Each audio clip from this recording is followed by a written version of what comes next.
Welcome back to another episode of Money Honeys. I'm Freddie. I'm Chantel. And I'm Dev. And today we are talking about emergency funds. Emergency fund. Ooh. What's an emergency fund? Okay, so an emergency fund is basically a savings account. There can be tiers underneath the savings account umbrella. An emergency fund is one of them. It's a lump sum of money that you save up over time to cover unexpected expenses or unforeseen events. That was a lot of words from my mouth. So other tiers under a savings account can be like a Roth IRA or a high yield savings or cash equivalent investments. We've done an episode on investments before, so you should check that out. But a Roth IRA is cool because you can withdraw money at no penalty, but it's just like, it's really just a last resort. Like you really should just try to not touch your Roth IRA until it's actually time when you are heading towards retirement. But it is an option, it's there, and it can be used as an emergency fund. So, okay, Chantel and Devin. Yeah. Let's chat about emergency funds. A, do both of you have one? And then B, let's talk about like a real life example of when you've had to pull from it. Okay, I'll start because I just pulled from it. Yay! It's Money Honeys and it's our broke season. Woo, broke. Who needs a theme song? That's it. Yeah, we don't That's have it. the money to buy one. Again. Exactly. It all comes back. It all comes back. We're broke, but that's okay. We're still very cute. So for those of you who may not know, who are friends of the pod who do know, I have a wedding. I'm getting married in a month. And May is when all of these like secondary payment installments are coming in. And when you are booking vendors, you do so sequentially throughout a couple months, right? So you'll put down a deposit for a florist in March, and then you'll book your DJ in April, whatever. So you have a sequential like sums of money coming out monthly. But then no one tells you about this. A month before your wedding, the second installment for literally every vendor and the venue comes in, is due.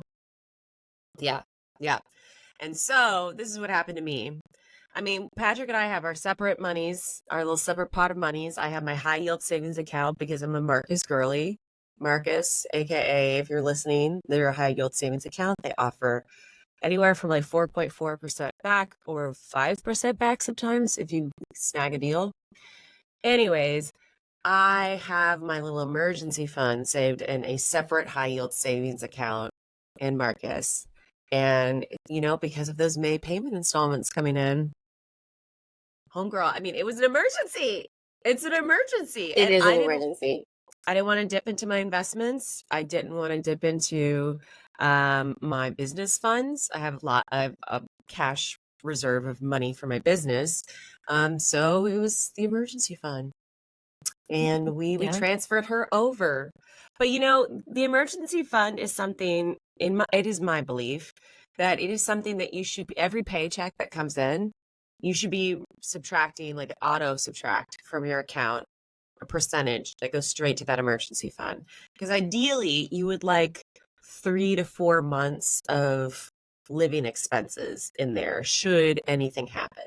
Now, I would not have dipped into this emergency fund for my wedding if I didn't have a job or if I know I didn't have income coming down the pipeline. And that would have been like straight up emergency.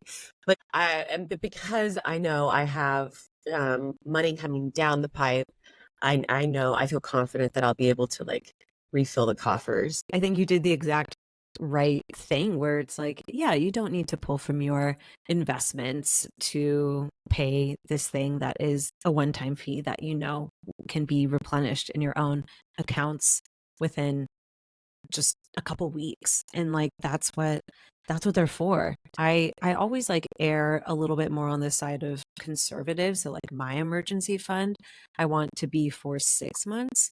But part of that also is like I own, and so I'm like I have a mortgage, and I'm like I can't just like not pay that. I can't like lose my asset. I could pull from my investments, but again, like that's not what I'm wanting to do. I want to keep that in there and growing. So now basically in my savings account, I treat that amount as like zero. And so it's like, okay, what can I build on top of that? And then like that's what I'll be using for like, oh, let me plan a vacation for next year. Here's how much I need to save, and then I also do what you do, Dev, where I'm like, I just have a set amount come out of my paycheck and then just flow directly into there. So I never see it. I never touch it. It's just in there building. And do you A high keep it yield in a high savings yield account. savings account? Yeah. There High it yield savings is. account. So I'm at 4.6 with SoFi right now. Wow. I love that. Yeah. Wow. Okay.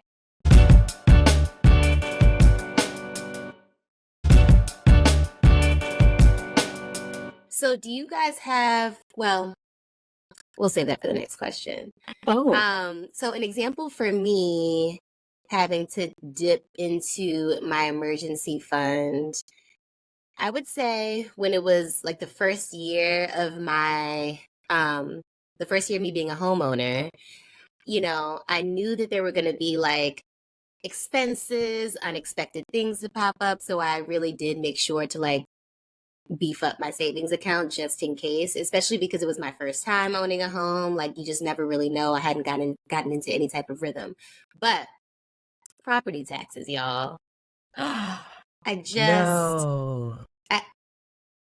I didn't realize. I didn't realize How much are we talking about? What are I what are we looking mean, at? so I pretty much, so I get a notice in the mail and it doesn't give you much notice. Like it's a notice that doesn't really give you notice. Like it's Yeah. like, okay, this is due in a month, the first half. It'll be like 2,500 is due February, and they'll be like the remainder is due in March. Like there's no real, so it's like 2,500 and 2,500, like $5,000 in property taxes For the year, though. yeah, for the year. Okay. For the year. And it's not something that, well, at least for me, it's not something that escrow covers. It's just something that I have to like manage. And that's like one of the main things I have to manage and do on my own. And so not quite realizing that I was okay, but it's still painful and like a little stressful to be letting go that amount if you're not really expecting it, like 5K, it's not cheap. And so, No, yeah, not at that all. was an example of me being like, wow, I'm grateful for having this like safety net where I'm not, stressed about potentially losing my home that I like worked hard to get. Yeah. It's interesting that your property taxes aren't part of your like escrow account because mine are. Like my home insurance and property taxes come out of that. So I'm essentially paying towards it every month, which I know like I know even like my brother doesn't do that. He pays it outright because I do think that it's actually like quote unquote cheaper over time. But I was like, for me, I just want the peace of mind and just trying to keep as much of my life as automated as possible. So, Yeah. yeah. I'm curious. I'm gonna I definitely think I should circle back and see like what I should do, especially in this season of like not having consistent income. Like it's very up and down, very high and low. So I do actually think it would probably be better for it to be like automated and kind of, on a monthly basis. I need to figure that out. But the past 2 years, I've thankfully been able to pay them. But it is just like, it's not a lot of time to like get it together, Yeah. And for like, what? Yes. And for what? Where's that $5,000 going? You're paying taxes on I still got $5,000 of potholes. property. I still got potholes. I still got curbs that need to be repainted. What is going on? There's still roots that are uprooting the concrete on my little sidewalks. Where's that going? Yeah, I'm like, what is this going towards? And what percentage of property tax is like okay, so I'm confused. All right, so like sales tax in California is anywhere from 7 to 9% of whatever it is that you purchased. So property tax, if you're paying $5,000 a year, I'm assuming that's a percentage of what you're paying, or that percentage is based off of what you're paying in total for your year on your house. Yeah, Yeah. I think it's So what based is on the that based purchase off of? price. What is property tax based off? I think it's Got based it. off So the Like you have per to purchase lump pay, price of your sum, not per home. year. Yeah. so that's based off of like 10%, just let's assume. Let's just because it's even numbers. So like say you pay $5,000 a year and it's 10% property tax, then we're assuming that it's 500 you paid for a $500,000 house. Yeah. But you have to pay that year over year? Yeah. So Yeah. it accumulates. It's like what these motherfuckers are cashing in. Why Yeah. you always lying? Why you always lying? That's what I think about when I think about government and taxes. Yeah. Why you fucking lying? I forgot all Yeah. about that. I missed that video. I need to run it back. Oh, anyway. We're getting into one of your sets, Okay, so Fred. question. Yes, right, Yeah. exactly. Yeah. Please do. So question for you ladies. Mhm. How many, so like I said, there's like savings accounts is like an umbrella, and then there's different tiers underneath, and there's just like lots of different types of savings accounts that you can have. I named a few of them earlier, but like Chantel, you actually taught me about basically breaking up my checkings account into different accounts, like sub accounts, so that you can like stay organized, and you pretty much can like make basically like little mini savings accounts within your checking account that you don't Yeah. touch. How many savings accounts or how many like different accounts do you both have? And this is like Wow. underneath the checking account umbrella. This is also like under the savings account umbrella, like Roth IRA, X, Y, and Z. So like for me, so I have two banks. Bank one, I have a main savings account, and that's what I use as my like emergency fund. And then I have a joint account with my partner. We try to save in there, but we don't really save. It's really just like monthly expenses that we pull from that. But I still kind of consider it a savings account. Then I have my business account, which I also consider a savings account of sorts. And then I have a high yield savings with American Express. And then I have like my Roth IRAs with Charles Freddie's like, Schwab. yeah, Freddie's like, all my accounts are savings account. Money only goes in and does not come out. Thank you so much. Goodbye. It doesn't come out. Oh my gosh. I try so hard. Yeah. I try so hard. Life is expensive right now. It's so expensive. Oh, It's so my God. expensive. I know. Yeah. Yeah. Yesterday, I had a girlfriend, just to hop on that, I had a girlfriend come over to the house, and instead of, going out to eat or ordering food in, we ordered one meal in. So we paid like $20 or whatever, and then we supplemented with snacks from the house. Because what, we're going to get two separate entrees in this economy? No, we're going to split and then supplement with Cheez-Its. So when I tell you, Ruff and I ordered Shake Shack, we just wanted to treat ourselves. We ordered Shake Shack the other day. Oh no. $50. 2 burgers, 2 fries, and 2 shakes. After tip, guess how much it was? 50. 60.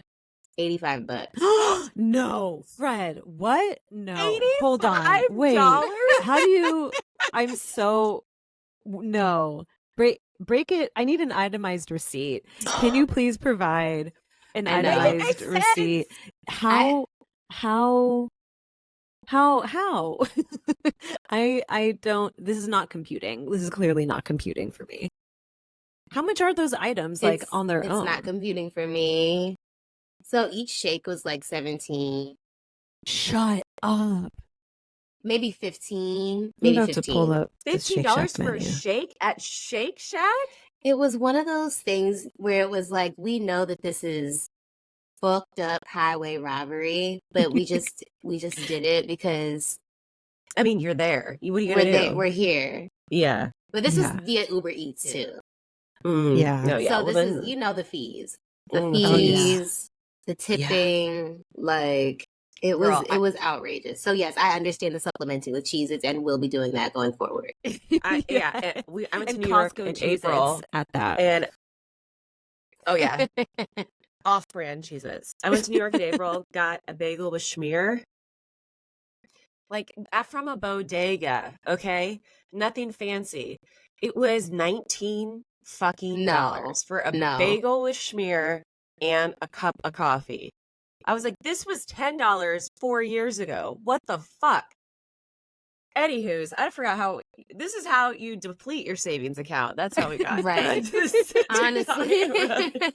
I will no longer be living on this on in North Hollywood. I will On this be planet. starting a farm. I will be perhaps astral projecting to Mars and building a new life there without property taxes and without Uber Eats. I'm on the Shake Shack menu right now because I'm like, how much do these things, like when I think of a Shake Shack shake, I'm thinking of like In-N-Out type shake where I'm like, that should Yeah, not, where I'm like, okay, it's going to be probably higher quality maybe than 5. like, yeah, higher quality than like a McFlurry or, like that type or a Yeah. Burger King. But I'm like, I would top out at 4 or 5 to have it be not a special, not even like an in-person, like formal dining experience. Uh-huh. That's How? ridiculous. I will be buying you an ice cream Mhm. maker. Thank you. I mean, at this point, yes. Look. Everything needs to be in-house. Yeah. Yeah, we're Um, moving production to in-house. To in-house, yeah. I think we can do an Chantel, entire episode on just, in fact, maybe that's our next episode. I think we should do an entire episode on just how expensive things are right now. yeah, please. And we just list the things. We just list the things. Literally. I've got 17 more examples. Oh yeah. But moving on. Oh yeah, we're not even getting into pets yet. Oh God. You know what? Girl. They need their own Roth IRA. Chantel, what they about they you? need their retirement. They do. You I'm shocked know? that's not a thing. I'm sure it is. It should you know what? Let's start it. And we will Rough IRA. we rise. Rough. We rise. We rise. We rise. Okay, yeah, my accounts, so I kind of have like my home bank, and that's where I have my checking account and then also my business account, but I just closed my business. Why am I or dissolved my business? I'm like, we shuttered the doors, like it's done. But yeah, I just dissolved my business, so I'll be just like taking my business account, just like there's only like a little bit left in there, so I'll just be like transferring that over so I can close that account out. And then I have a different bank for a high yield savings, so that's my SoFi, and then that's where I have my now emergency fund. And then because I want to just keep capitalizing on that 4.6% interest, rather than having a separate account for general savings, I'm just going to keep it all in that one account and treat that 6-month amount as 0. But so then that way it can be compounding more versus starting from 0 in like a different savings account or high yield account. Mhm. And then I have a credit union, like Bank 3 is a credit union that I used to finance my car, and because they just gave me the best rate. And so then it's technically like I had to open like a checking and a savings, but I don't use the savings account at all. I just have money from my Chase checking account automatically transferred over every month into the credit union checking account, and then that gets pulled. And then I also have like a little buffer in that account too. So it's just like, oh, little pocket of like savings there. Yeah. And then I have like all my So what I'm investments with hearing Schwab. from the both of y'all, is that you are like really playing the system. You've got your money spread out throughout different accounts, taking advantage of high interests and kickbacks. And I mean, with certain business accounts, especially, you have to keep a lump sum, at least a minimum in there, in order so you don't get penalized. And I thought, listening before we started this conversation, I thought I was kind of not the only one doing it. I thought I was playing the system, and I thought it was like I had this feeling like I was not. Maybe this says something about my psychology, but I was doing it wrong because I had all my money spread out over numerous accounts. But what I'm hearing now is like that's normal and it's good because you're taking advantage of kickbacks, sign up deals. You're spreading your money out through different accounts so you don't just drain one account if you need to, like this is really affirming for me to hear. Just in Yeah. general. Yeah. Where it's like with all my day-to-day stuff is just all in one bank. So it's like I'll sign on to Chase. Any credit card I have is a Chase credit card. My checking account is a Chase. And then my SoFi account, I'm like, okay, I'll look at that. I mean, I I look at it a lot because I like just like looking at my money. But I'm like, I theoretically, I don't have to ever look at that or ever do anything. Like that's automated, and then same even with my, or like if Chase had given me the same rate as my credit union, then I wouldn't have even opened that credit union account and just kept it all in Chase. But it was an offer that I couldn't say no to. It was like 2% or something like that. But yeah, and then I like consolidated all my investment stuff into Schwab. You guys have like money coming directly out and going towards your savings so you don't have to think about it. Is it two amounts going to regular savings and high yield? Is it all going straight to high yield, like all the automated? Like, what's your vibe? So I basically keep a majority of my money in my high yield savings accounts. Like that's where most of it is. And then and all the other accounts, I just have a minimum so I don't get fees. So like, and it's scary. So, like when I show my bank statement sometimes to like Patrick, he'll be like, oh my God, you only have like $500 in that account. It's like, no, because it's all, I want that interest. I want all of my money to be in a big pool where I'm collecting as much interest as possible. And if I need to, I can just transfer money over from the other thing. But for the most part, paycheck comes in. I divvy up that paycheck to pay the bills. Imagine only having one bill. It's like a really tiny, skinny bill. Yeah. I pay my bill, my one bill. It's $3 a month. Wow. And then daddy takes care of the rest. Imagine having a parent that just like subsidized your whole life. Imagine having a fourth host on the show who just has that. Right. Just like, I don't. Can we find the most out of touch person to host this with us? We would really love that. Yeah.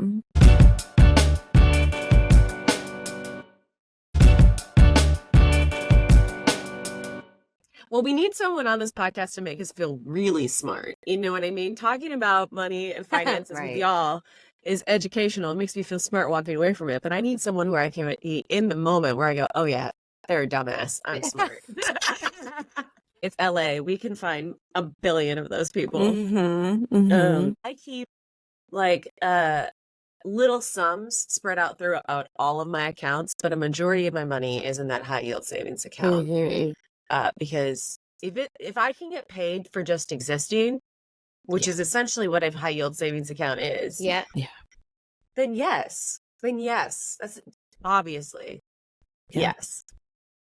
So Chantel mentioned that her like comfort zone in her emergency fund is 6 months of living expenses.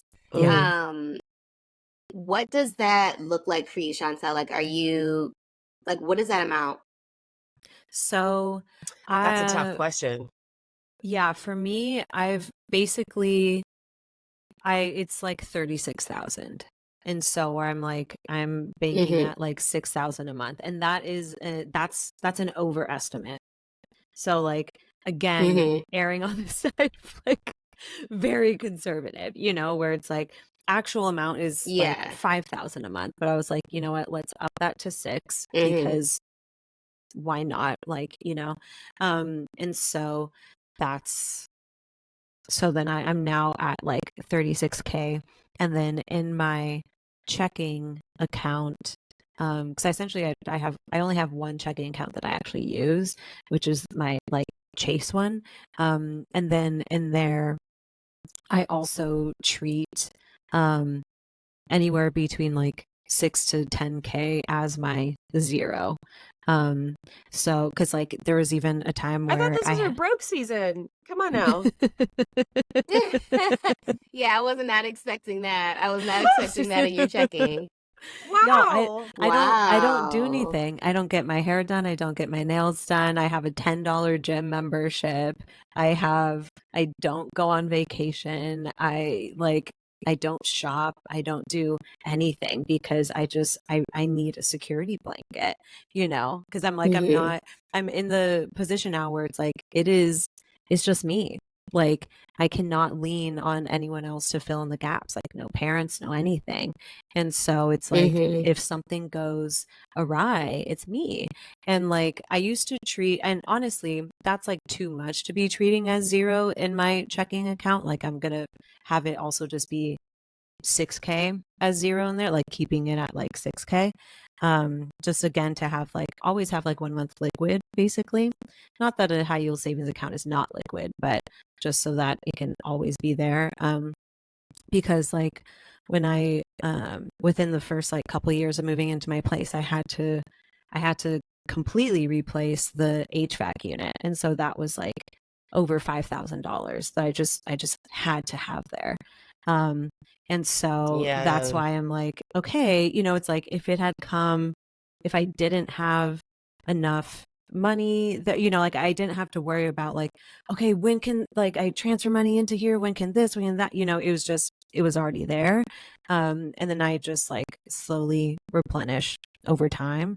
But like for me, it's like if I was treating like 1K as zero in there, then it's like, okay, let me transfer over. Like, when can I pay this credit card down? Do I like need to carry a balance even accidentally just for like a month or something like that, So, and like my mortgage comes out of there. So that's why I just like treat that as my baseline. So it's like 6K is that baseline. And then 36 is my emergency fund. That's slightly overestimated, but because it's also like, what if James needs to like, what if he has like a procedure done or something, during that interim, if I'm like 6 months without an income, James is like needing something to happen. I need to have that money, and for me, like, I don't Right. consider I'm trying to make it so that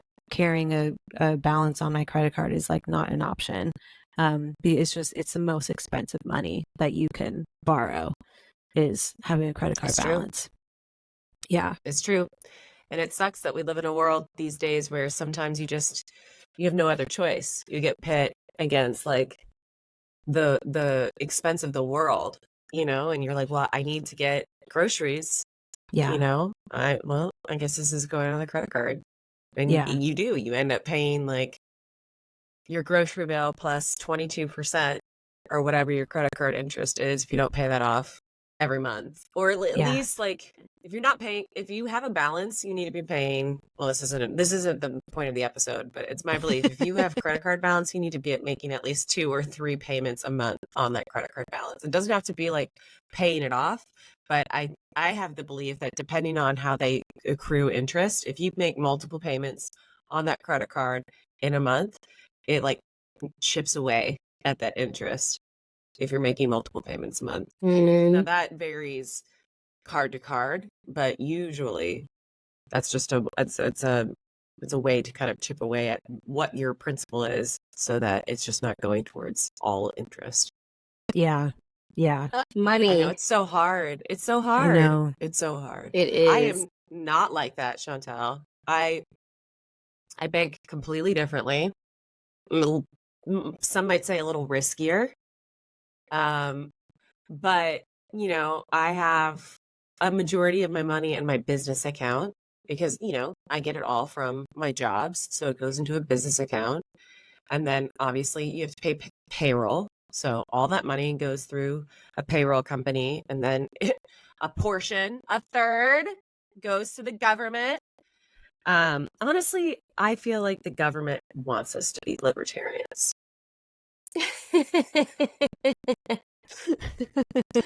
You become an adult. I'm not a libertarian. Let me just say that. I'm very liberal. And I would love to live in a European state where things are taken care of for you. And literally Yeah. anywhere else, not America. But when you deal with the American government for so long, you're like, oh, you want me to hate you. You want me to not trust you. This is what this is. This is a toxic relationship. But anyway, you pay payroll, and like a third of that money goes to the government. And then, you're left with that chunk. And honestly, every month I pay myself my paycheck, and it all goes to bills. And then the rest of it, just like a little chunk of it, sits in that checking account and just accrues and waits till the next month, Yeah. What is your comfort zone in your emergency fund, Deb, in terms of amount?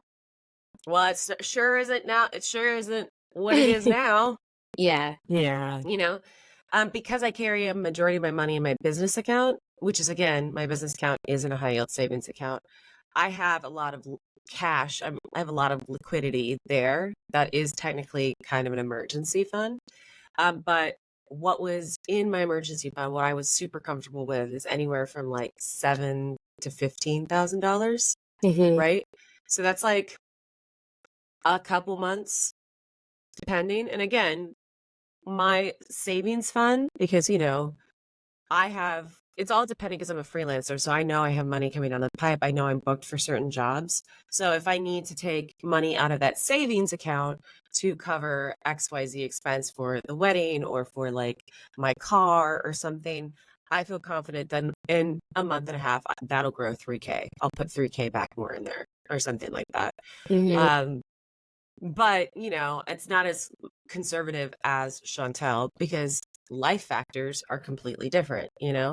I get paid as a freelancer. I have a business, so I have to pay my own taxes. I have to pay business taxes. All that money goes into a business account, and I have that there, and then, I mean, it's just completely different circumstances. I share my life with a partner too, who, I'm lucky I get to split all of my bills with him, which is something that, the older you get, especially as in your 30s, I'm like, how do single people do it? How do single people do it? It's insane. It's absolutely insane. We've talked about this before on this podcast. Yeah. Where it's just like, how do single people buy a house? How do single people like live with no roommates? It's just absolutely insane. Yeah. Yeah, it's hard. Yeah. You're like, yes, bitch, I know. Yeah. It's Yeah, hard. no, it's like I would qualify it as saying like it's hard. Yeah. Yeah. And like I mean, because the thing is too, where it's like and we talked about this kind of like on our last episodes, where I was like giving more so like my own life update, but like I just, because I realized that like when I was listing off the things that I don't spend money on, it's like it sounds like I just fully restrict myself and don't have fun, which is not the case. It's just that I spend money more so on experiences versus things. Like even Dev, like you and I bought concert tickets yesterday, where I'm like, that's my version of like getting my nails done, and like going out dancing. Yeah. Everything. At least And I used to be able to. Like it. Yeah. Oh my God. Like when you do have someone to sort of share stuff with, it's like you're a little dink right now. You're a little double income, no kids, and so it's like, yeah, there's just different life phases where it's easier to be able to like to buy certain things, and like neither one is bad. It's not like, oh, you're wrong for doing that, or I'm wrong for doing this. It's just like, what life phase are you in, and how do you just kind of like stay flexible? Yeah. And like, well, how about you, Fred? How much money do you keep in your emergency fund? Yeah. So right now it's crazy because I used to have like all of these, numbers in each of my millions of accounts that I listed off, serving as zero and not going below that amount. Um, but now, so I would say, so in my high yield, I have about 30K. And since I Hmm. opened it up, it's grown like probably like maybe $800, which is nice. Yeah. Um, it's really, again, just getting paid for Free money. existing, free money. It's really great to just go in and just look and see, that it's grown. Um, my regular savings account, I have about 36 in there, but I really don't touch it. Like I really try not to touch it at all, but I've just been touching it more frequently because I have like a bills account and like an everyday spending account, and those have all been like the lowest they've ever been. Like my bills account, I've generally tried to keep at like 3K or more because like all of my bills are automated and stuff. But yeah, lately it's been like under, like it's just been sitting at like $300 and under, and I just have to like pay Hmm. much more attention to like when my bills come in and like transferring money over from my savings into my bills account. Like there's a lot Hmm. of transferring these days. Um and so, those amounts feel good, but again, I think it also just kind of like comes from, the previous years where I was making good money doing brand deals and like saving pretty conservatively. So I talk about I'm broke, quote unquote. That word is very, It's loaded. it's loaded, right? So Yeah. I am not, but in my eyes and like to me and based on the way that I like to move, like it does feel like I have very limited flexibility. Exactly. Which like brokenness is a feeling. If you feel Yeah. broke, and in Los Angeles, honey, you are broke. Like Yeah, Yeah. yeah. And I think like, you know, for an emergency fund, I would say like 5 years ago, I would have felt comfortable with like 10 to 15K in there. Like 10K, fine. But the way everything has just gotten so expensive and inflation, and plus us being in a recession, like I feel like that's not even enough. Like I'm like in this mm-mm. day and Yeah. age, I feel like I need like 30 to feel okay, Hmm. and it's just because of the way that the economy has shifted so much. Like again, 5 years ago, 10K, I would have been like that. Like we're in a good spot, and I think that that's still a good spot. But it's just Yeah. so like again, but it's like things are just so expensive.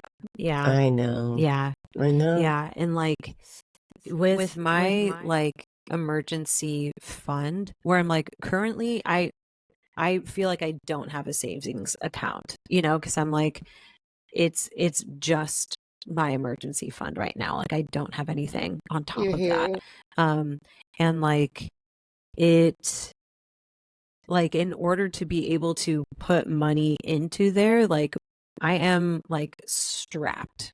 Like any expense that's unexpected, that's not in my like budget framework, is it means that I have less money to contribute to my one savings account, and like that's even like just for my own goal. This past year was just like I need an emergency fund. I need an emergency fund. I like didn't have one. I needed that. And so I like wasn't able to contribute to retirement at all. It was Yep. just that. Because I was like, yes, ideally I would be able to work things so that I could have safety net now and safety net for future. But I'm like, right now, I'm in survival mode. How do I make sure that I can continue surviving right now? If I can't make it right now, it doesn't matter what happens 30 years from now. I need to make sure that I Right. can pay my bills right now. And And so, that's the hard part, I feel like, with yeah, talking about money, because it's the future calculus that you have to run in your mind, where you're yeah, like, okay, I have a retirement fund and wrapped up in this IRA, whatever, whatever. You have to assume that if you can't contribute to your retirement fund because you're building up your emergency fund for like a couple years, it doesn't matter, because in those funds, that those couple years, it's still building money. You know what I Mhm. mean? Mhm. Like it'll be volatile, there'll be a drop, and then you have to assume in the future it's going to go up. You just have to, Mhm. because like year over year, time passes and things change, right? So you just have to make all these like future bets on yourself and on the economy. And yeah, you're right. You're like, if I can't take care of myself now, there is no me in 30 years. Yeah. Mhm. And that is such good advice. Like, sometimes you have to make decisions. Like, being able to put money into all these different buckets and live life and pay bills and do all these things. Like, sometimes it's just not realistic. Like, Yeah. I'm in the same boat, as Chantel. Like, I haven't contributed to retirement in months. Same. Not months, a year Yeah. specifically, a year and a Yep. half. I have It's Yep. not been able to contribute to my retirement. It's Mhm. so, and it's like, it's just one of those things where it's like, you know what? Let me not harp on this. Like, we're living in the now. Like, I just got to hustle now and it will come back and, we will be okay. And I think Right. that's a really, really good takeaway from this conversation.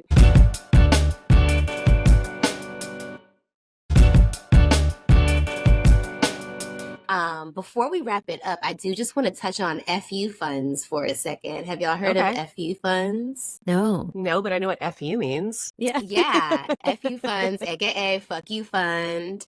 Um, so I learned about FU funds from this podcast that I listened to called Expanded. It's very woo woo. It's about like manifestation, X, Y, and Z. I brought it up the other week, but she was talking about building up an FU fund, and what that is pretty much it's the same thing as a savings. It's the same thing as an emergency fund, but it does have different intention. The intention behind it is like, hey, for example, I am in a job that I am no longer happy with. Like, I don't quite know where I want to go next. I may want to make a career change, a career pivot. I don't know, but I've got to get the fuck out of here. Like, and so pretty much when you feel that feeling at a job, you start to build your FU fund. And the intention behind that is building up enough money. And I would say, like, ideally, 9 months worth of expenses so that you can play. So you can leave the job and not have anything lined up and just use that time to figure it out without being financially stressed.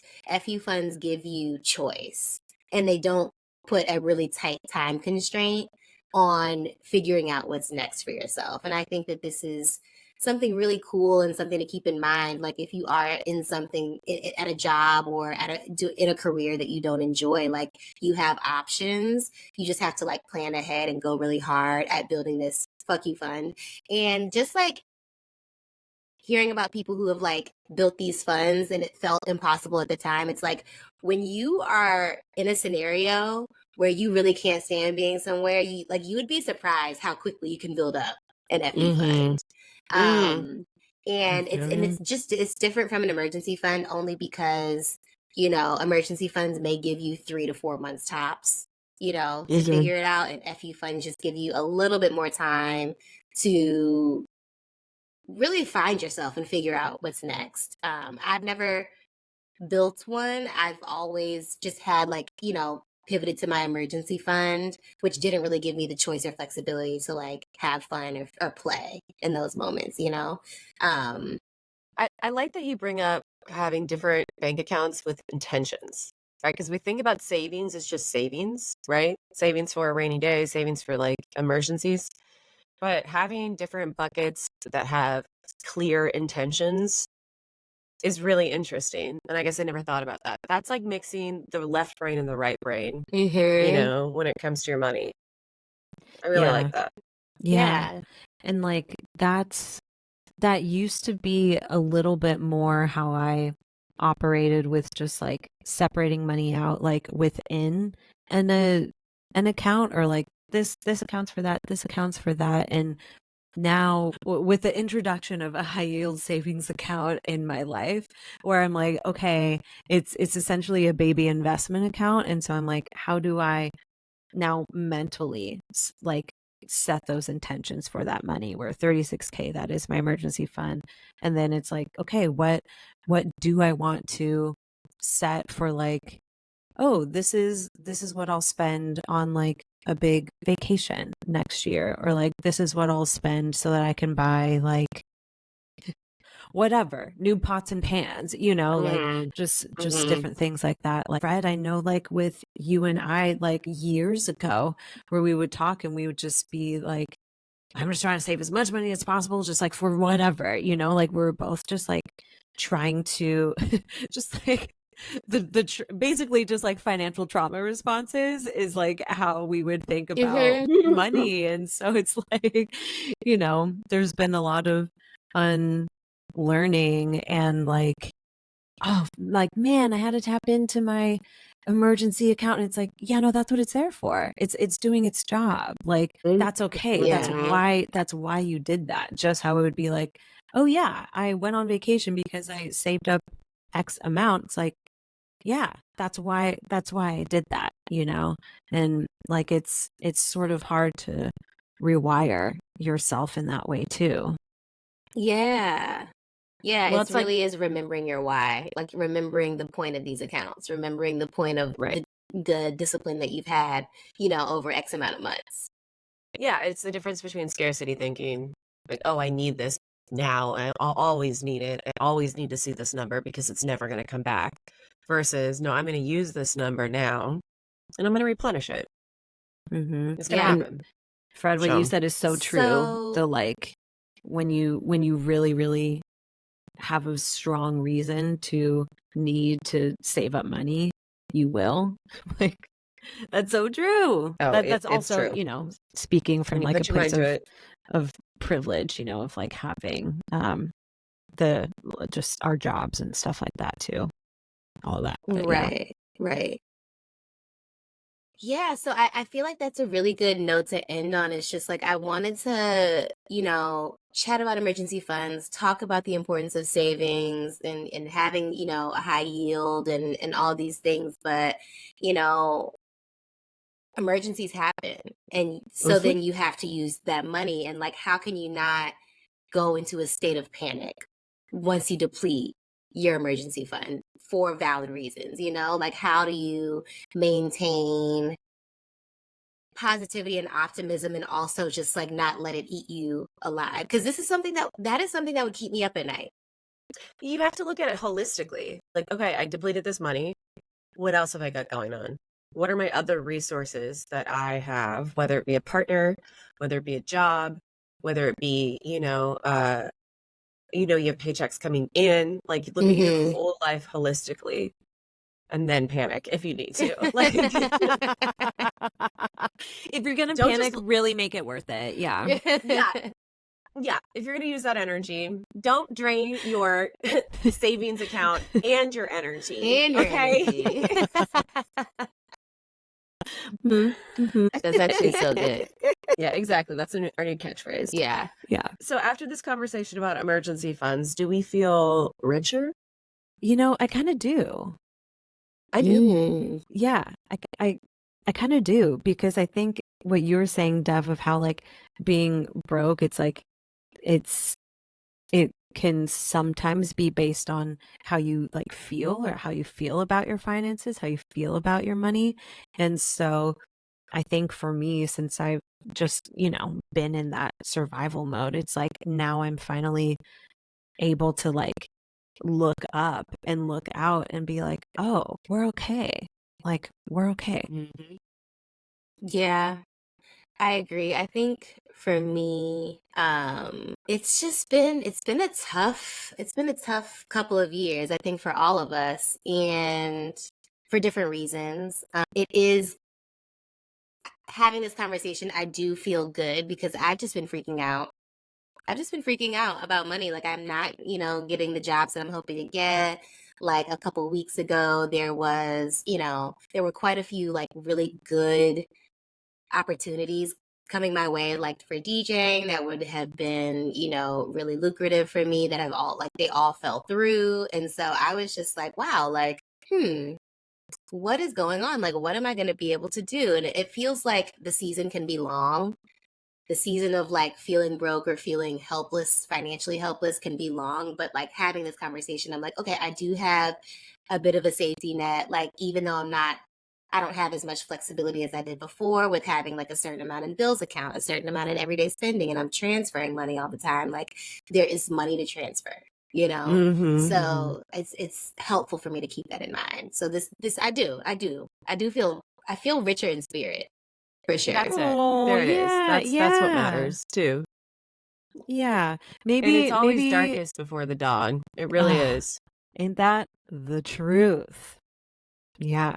Yeah. Mm-mm. Maybe it's not our So- broke season. Maybe it's our rebuilding season. That Yeah. too. There we go. We'll rephrase it. But it's Yeah. funnier to say it's our broke season. I know. I'm like, it's kind of, I'm like, yeah, it's like kind of both. It's kind of both. Yeah. Not as much razzle dazzle. Yeah. Yeah, it's funny. Well, we do it for the yolks. So, y'all, I feel richer just because I got to spend time with you and just kind of speak honestly about what we got going on. I think, I think I'm feeling good. I think I'm feeling rich in spirit, just like what Fred said. Real. I love that So- for us. Let's tune in next week because next week we got another episode lined up for you. Do we know what it is about yet? No, we don't, but it's gonna be good. So, Bye. Until next week. Bye. bye. You said that with so much intention. Bye. No, we do a whisper. Get the We're fuck nonchalant out. about it. And then we're like, bye. Bye. Bye. There it is.